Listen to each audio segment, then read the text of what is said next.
xibaar yu wér te wóor ca tàng-tàng ba abonnez-vous pour ngeen di mën di jot suñuy vidéo. dal leen ak jàmm seen chaîne bi di Buzz 221 HD kii di Jean Michel Sène di njiitalu ASER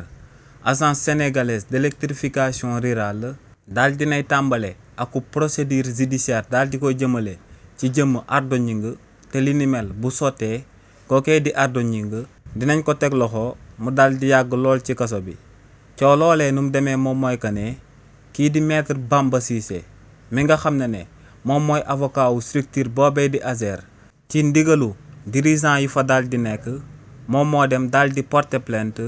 chroniqueur bii di Ardo Gningue pour diffamation ci biir brigade des affaires criminelles bii di DSC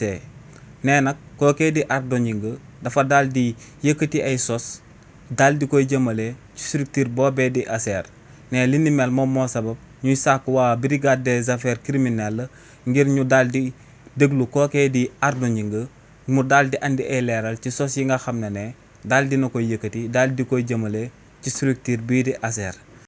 si li ni mel nag bu fekkee ne convoqué nañ kookee di Ardo Gningue ba xeeti tuuma yuñ koy tiiñal li ni mel daal di dëppoog lu am kon kookee di Ardo Gningue dinañ ko daan ay daan yu métti ci réew mii di Sénégal